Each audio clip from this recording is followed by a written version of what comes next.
We're in the midst of a trust crisis in the world of media, which is because so many in the legacy media have lied in order to preserve left-leaning narratives. To take just the most recent example, we were told by the legacy media that President Biden was just fine. For years, anyone who questioned his health and mental fitness was trafficking in cheap fakes. And then President Biden went out and engaged in a full-scale mental collapse on stage in front of hundreds of millions of people. So we can see why Americans, at least Americans who are not Democrats, do not trust the media. The question isn't really why the legacy media have lost Americans' trust. We know that answer. The question is why, despite that loss of trust, the legacy media continue to gain share in the advertising market. And the answer is simple. There is, in fact, an informal pressure system created by Democratic legislators, this White House, legacy media, advertisers, and pseudo-objective brand safety organizations. That system guarantees that advertising dollars flow only to left-wing media brands. Let me explain how this works. When a conservative competitor to the legacy media arises, members of that legacy media and their political allies rush to paint such competitors as dangerous. The commentator Kara Swisher of the New York Times, for example, told the head of YouTube that my videos at Daily Wire were a, quote, gateway drug that would lead children, including her own teenage son, to watch neo-Nazi content. Never mind the yarmulke. Elected Democrats pick up that same messaging. In 2017, Senator Dianne Feinstein told lawyers at Facebook, Google, and Twitter, quote, you created these platforms and now they're being misused, and you have to be the ones to do something about it, or we will. Social media companies react to incentive structures, including threats. They've responded by adopting the standards of third-party left-wing informational safety groups like the Global Alliance for Responsible Media, or GARM.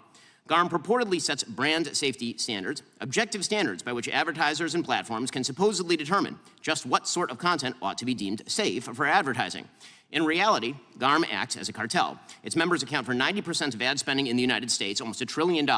In other words, if you're not getting ad dollars from GARM members, it's nearly impossible to run an ad-based business. And if you're not following their preferred political narratives, the ones that Kara Swisher and Dianne Feinstein would follow, you will not be deemed brand safe. It feels so good to be vindicated in a way, you know? Like, I've been talking about it. If you're new to this channel, on this channel, I talk constantly how journalism is the most left-wing profession in America, I'll say even around the world. And the fact that, you know, Ben Shapiro came out, list out his arguments, list out all the evidence and examples of how censorship works, kind of gets me thinking about, hey, maybe I am being censored, because you know me, I don't like to think in the victim mentality. I think of overcoming. Hey, look, if my videos didn't get a lot of impressions, I just assumed that it was a bad video. Maybe I didn't format it good. Maybe I didn't make any sense. Maybe it was just bad content. That's how I chalk it up. I don't try to look for, oh, I'm being shadow banned. I tend to just be like, you know, end of the day, ain't gonna stop me from quitting. It's like, I ain't do this just to have views. I did it just to have a voice, you know, information out there for my audience that choose to listen. That's what I'm here for. I ain't trying to, you know, go viral. I think that's the worst thing that can ever happen to me, honestly, because I wouldn't know how to handle it. I like the slow, methodical, step by step, because I feel like it gives me more time to get better at my craft. Now, all this is being major news. Elon Musk apparently responds to the fact that testimony that I gave you, that 2-minute testimony, that he said he will collaborate in advertisement boycott racket, essentially, because end of the day, I heard, you know, Elon Musk joined, not Elon Musk, it's a company. X joined the GERM, that organization, the multinational global organization that Ben Shapiro mentions, that controls over $1 trillion of ad spend money. Imagine that. And it seems like he's not aware of it, but he said he will throw his hat in the ring to sue them. But here's new reports. How the world's biggest brands seek to control online speech. New info reveals that woke advertisers and brands are colluding together to attack people like Elon Musk, Joe Rogan, political candidates, news organizations, and I will even say independent content creators, right?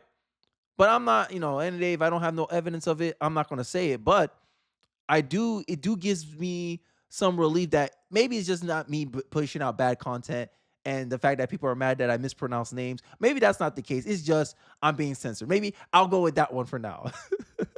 So it's a 4-minute video I want you guys to watch. But pay attention, because after this, I'm only focusing on the substantive stuff. He got into it with a House Democrat called Eric Swalwell. Apparently, this guy got a lot of linglings in his closet. I'm sorry. I had to make the joke, right? So apparently, he had a relationship with an alleged Chinese spy. I didn't do too much research. That's why I'm saying allege. But it's a common joke around like things I hear about this guy. And he's not too smart. I mean, if I was gonna go against a guy that essentially analyzed politics for a living, I'll come with a little bit more, fire than what he just tried to do it. Because he tried to get him in a gotcha moment. I don't know who is it for. I think he was just trying to somehow get Ben on his back of his feet to be stuttering about Project 2025 when like literally I didn't know what Project 2025 was until I kept seeing like black content creators getting like angry over it. And then I saw the Lizzo clip and I was like, no, I got to talk about this because this make no sense. I didn't hear about it. I heard of Agenda 47, but I didn't hear about this Project 2025 crap. And that's how I made my lies and truths about Project 2025. But enough rambling about what I think. Let's look at this short clip and then we'll dive more into the statements and the testimony that Ben Shapiro has gave over left-wing censorship against conservatives. Let's take a look. Mr. Shapiro, thank you for joining us today. I think it is important that you're here as one of the leading conservative voices in the country. And the country has, in the last couple weeks, talked a lot about and Googled Project 2025. It's one of the most Googled search terms right now. And you're not going to get any censorship from me. So I just wanted to know, from your perspective, I think it would help us understand on just like a scale of 0 to 100%, how much do you support Project 2025? I think like President Trump, I haven't looked all that deeply at Project 2025, but it seems that Democrats on this committee, sort of like Peter Pan and Tinkerbell, if they say Project 2025 enough, their presidential candidate becomes alive again. I'm not going to lie, that was funny. Ones that Kara Swisher and Dianne Feinstein would follow, you will not be deemed brand safe. Your business will be throttled. We at Daily Wire have experienced this firsthand. In 2017, after Senator Feinstein made her threats to bring the weight of government down on social media platforms, Daily Wire YouTube channel saw a 1,000% increase in content enforcements over a 2-year period. Since 2021, after Democrat officials further turned up the heat on social media companies, my personal Facebook page has seen an over 80% drop in impressions. Also, I'll add too that even red pill content, right? And I watch it, obviously. I feel like there's not a feel. I think every man is paying attention to red pill content, right? And apparently there was a FBI documented report, I forget where, that you'll be on a list if you watch red pill content. So red pill content is also in this kind of sphere of what they deem extremists, when really it's just dissonance. Like you can disagree with what the mainstream thought is, right? And I'm starting to see this game being played too. And obviously, Ben, the Candace situation publisher, hey, you're a dissonant opinion. Oh, saying anything about the Jews is a dissonant right-wing opinion. And it's the same game kind of what the Daily Wire is playing too. And honestly, I'm just being fair here. I'm trying to be as fair as I can. Honestly, this is why people watch my channel. I'm trying to be honest when I'm saying this stuff and say, hey, like, I believe that in some shape or form, conservatives can play the same kind of censorship game, right? Now, if we want to have this marketplace of ideas, we want to keep online speech, then I think we have to take a neutral stance on this. Because to me, the government is not, it is, but to me, the government is a referee. It's a referee. You're supposed to manage it. You shouldn't make calls. You shouldn't sway things. You shouldn't hurt someone's livelihood just because they express an opinion that you don't like. I think that is the cutoff line for me. Now, if you don't want someone in your company, hey, it's at will employment. I'm a capitalist. I agree. At will employment, you can have whatever barometers, whatever standards you have for your employees. If they don't abide by it, you're allowed to fire them. I'm not mad about that, right? But from a like social, societal perspective, I believe, someone should be allowed to express their concerns or their feelings about whatever. Now, if it's based on facts, not on facts, that's up for people to decide for themselves. But I'm not here in the I'm trying to condition you how to think game. I'm in the information, hey, I'm here to inform you gang. You may not like my framing of events, but at least I present the facts where I'm basing my framing on. And then you can make a decision. Hey, look, Kenny interprets this way. Kenny thinks it's this way. I'm thinking another way. Now, I'm done rambling. Let's get back into the video. Or take Joe Rogan. When Joe said that he had taken ivermectin after getting COVID, White House Press Secretary Jen Psaki pressured Spotify to take action, stating, quote, "We want every platform to be doing more to call out disinformation while also uplifting accurate information." Spotify complied. Spotify, of course, works with GARM. So, what are the brand safety standards that GARM uses? The standards begin with inarguable things that we've heard from the other witnesses, like preventing distribution of child sexual abuse material or stopping terrorism. But GARM doesn't draw the line at what is criminal, abusive, or dangerous. Their standards also include restrictions on hate speech, harassment, misinformation, or my personal favorite, insensitive, irresponsible, and harmful treatment of debated sensitive social issues. So that's where I was going with the Jewish stuff, right? You know, say what you want. Some people can feel offended about like what how someone comes at them, but my argument's always been, look, I don't like people who use their identity to make a defense of something that someone disagree with. If I point out, hey, black men commit almost half the crimes and they're only 30% of the population, that's not me hating black men. That's not being racist. That's me just stating something that I observe and I gave a conclusion about, right? So I'm not going to tell you that, but that's just a highlights of some of the arbitrary standards that people have a problem with. I think people will not have a problem if you're very open about the standards that you are operating your business in, right? And I think that's the main the objective critique about the Daily Wire staff. Now, when it comes to business, obviously they have a personal interest in this. Ads, hey, this organization commands and controls 90% of the money that funnels in, and they're incentivizing left-wing bias, right? Left-wing talking points, left-wing stances, right? If you're right of the left, essentially you're going to make less money than people on the left. They're funded by pharmaceutical companies. We can go down the whole line of who funds mainstream media, legacy media.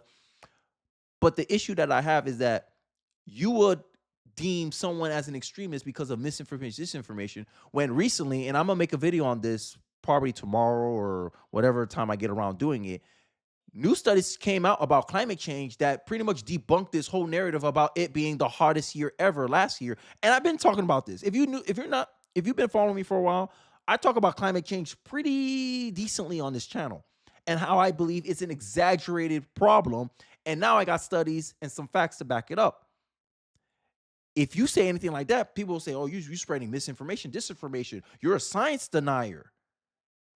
6 months later, the only difference between a conspiracy theory and a truth or a fact is time. Remember that. Let's get back into the video. Those criteria are highly subjective in theory, and they are purely partisan in practice. For example, last year, Daily Wire host Matt Walsh was fully demonetized on YouTube, a GARM member. Why? For quote-unquote misgendering, which to GARM is to say that men are not women. Perfectly obvious facts now run afoul of GARM's censorship standards. Companies targeted by GARM, like the Daily Wire, And before I want to add to this, GARM is essentially a centralized organization that is dictating how businesses can, like it's a coordinated effort as a cartel, right? It's like a gang to withdraw money from people. But then Bud Light, these left-wing businesses that when they was woke virtue signaling, when conservatives was doing the same thing, they were crying foul. When in reality, in the background, they were doing the exact same thing, but at a business level. While here, this is organic, right? No one's here. I mean, technically, you can make a case that influencers was driving this, but left-wing people been doing this all the time. At a community, like organization level, I have some distinctions. If an individual come online and say, hey, we want to boycott this company, that's their business. That's fine. I'm fine with that. But then when you have this organization where a group of people, like a cabal, right? Like mainstream media, when they all decided the Hunter Biden laptop story is Russian disinformation, and they had the same organizations, the same social media companies censor the Hunter Biden laptop story, they're doing the same thing with this ad business. Now, in my view, centralized power is inherently inefficient, inherently bad in my eyes. Because in the day, if a wrong sort of person gets in there, a highly political person, a highly partisan person, because in the day, you're giving someone a lot of power based on a subjective viewpoint where they can disproportionately leverage their power of position and authority to sway public opinion, filter out information that goes against their narrative or go against their purview of how the world should be, right? Even if their approach is objectively worse than the alternative. If the alternative is better than the mainstream narrative, in my view, based on a meritocracy, which is what I believe in, whatever's the best idea should be the ones that's mostly propagated in our society. And I believe this is the way that our knowledge system has become disrupted and destroyed or filtered in our society, where the public consciousness or the public knowledge is lacking efficiency, like is not sufficient because of the fact that we're not exposed to alternatives or dissonant or contrarian opinions often. This is why I like to go back in time, the years of Thomas Sowell. In the 80s, they used to host public debates. Like, public debates used to be like televised. Like, it's as if you was watching, like, nowadays these YouTubers fighting boxing matches. That's how debates used to be in the 80s and the 70s. That's why sometimes I say, yo, I think I'm born in the wrong time, because I would love that. I would love that Milton Friedman and then his biggest detractor are sitting down and debating. I would love that to come back in 2024. And I think that's why I'm trying to build up my platform, because I would want to do something like that and discuss and have these conversations. Because at the end of the day, if you're only getting one side of the story, you're getting a narrow view of how things is. You're just getting one angle. You're just getting one vantage point of how the issue is viewed. In a discussion with multiple people with different angles, you can get a more bigger picture or broader picture of the issue, and it will help arrive at a proper conclusions. And I think this is why I love philosophy so much, because it's essentially is the study of knowledge. And how can you say for sure something is misinformation, disinformation, if no one's aware of the alternative or contrarian view? That is my argument. That is my point. And this is why I think I support Ben Shapiro and his argument here for why a national organization should not have the ability to influence and create an incentive structure where it disincentivizes alternative opinions that they don't like, aka conservative opinions, aka right of the left, right of a liberal, at nowadays right of a progressive. Merely stating biological fact, because the left don't like it, you're deemed an extremist. It's the same game Democrats play when they label half the country mega extremists, but they voted for Trump. How you call half the country extremists? Make it make sense. I digress. Bart, Fox News, and so many others reach hundreds of millions of people with opinions and beliefs long established as within the mainstream of American conservative thought. GARM and its members have no respect for the beliefs of those people. They would like them marginalized or squashed. It's time to stand up for the First Amendment in this Congress. Congress can do so in two ways.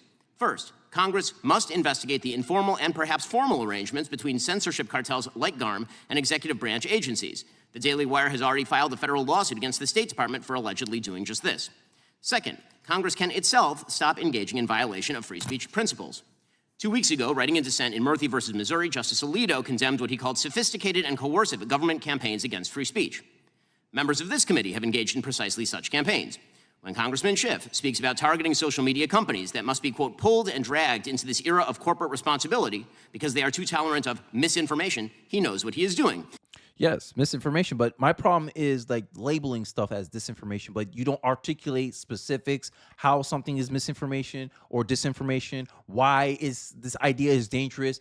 If you don't give a proper articulation, I think you shouldn't, like, these pressure campaigns should just fall on his face. I think the biggest question that American voters can do when our government is trying to ask us to do something, oh my God, don't listen to this person, he's misinformation. Like, it's like the Donald Trump lies narrative. Donald Trump lies, he lies all the time. Can you give me a specific? Can you go into detail what the Donald Trump said that you believe is a lie? Articulate that for me. And most people can't do it. Most people, it'll come down to, I just don't like what he said. And this is the problem that we face in government. That a government is violating our rights, where they're like, at the end of the day, the Constitution, this country is founded on the Constitution. The Constitution has rules of what the government is allowed to do and not allowed to do. And one of the things, the very first things that our Constitution says the government is not allowed to do is manage or regulate our speech. Yet they're doing it through the private sector.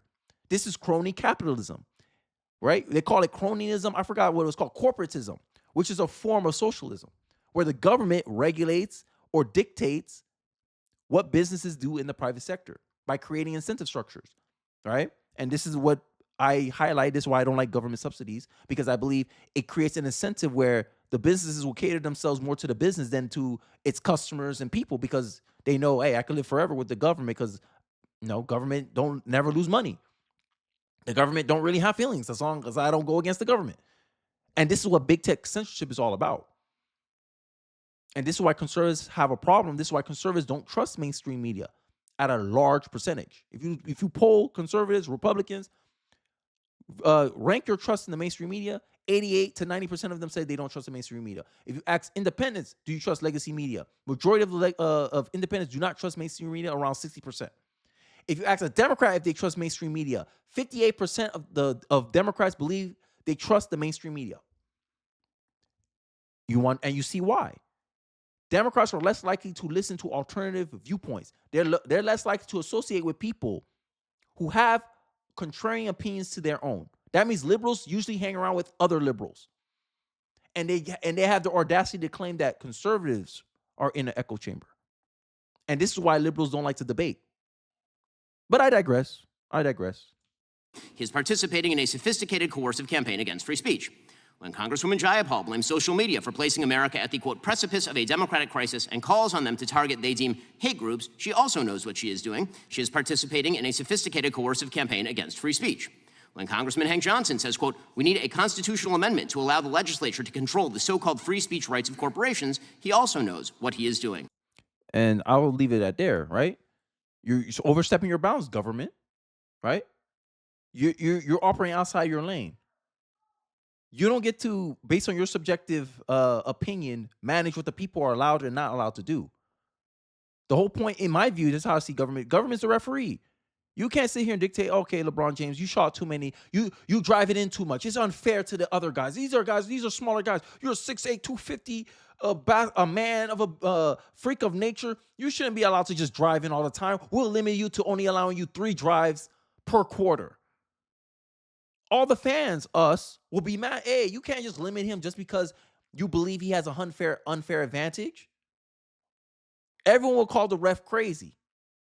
Oh, you're trying to sway the game in the other team's favor. And this is naturally how I perceive government intervention. Because you think something is unfair or unjust or hate speech, you think you have justifications to control and manage it. When in reality, it just gets used and abused to punish people who is contrarian to your worldview. This is why, no matter what the ends is, if someone uses force, it is automatically evil. This is why I perceive censorship as evil, period.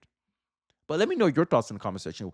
Do you agree with me censorship is evil, or do you believe in certain contexts censorship is good? Now, I'm not saying something that's obvious like child pornography, like indecency. Like I grew up with morality. I'm a moral person. So I understand like an agreed upon standard that everyone objectively and honestly, clearly sees what they're talking about. Like no one wants to see indecency. Got it. No one wants children to lose their innocence with provocative or very overtly sexual things. Got it. Like I understand in certain cases, in a limited capacity, censorship is good. But when it goes into those vague areas like, oh, we want to ban disinformation, misinformation, those things need to have a clear and open like definition. Like everyone needs to know exactly what are you talking about when you say misinformation, so we know what standards these laws are being applied, so we actually can call out when it's being misused. And this is the part of the reason why they have these vague language like hate speech, because they don't articulate it. Then they can perceive, oh, this opinion is very offensive to certain groups of people. Kenny, you said your wife instead of your partner. That is very offensive to a certain group of people. So we'll ban you off the platform for hate speech. And I'm like, yo, what constitutes a hate speech? If it's clearly defined, I can support it. If it's not clearly defined, then I don't support it. That's the problem with censorship. In some capacities, I think it's good. It's not just black and white. But in general, I lean in the side of caution that, A, censorship is usually bad. That's just my thoughts. Let me hear yours in the comment section below. Don't forget to like, comment, subscribe. I really do appreciate you guys watching the end of the video, and I'll catch you guys on the next one. Peace.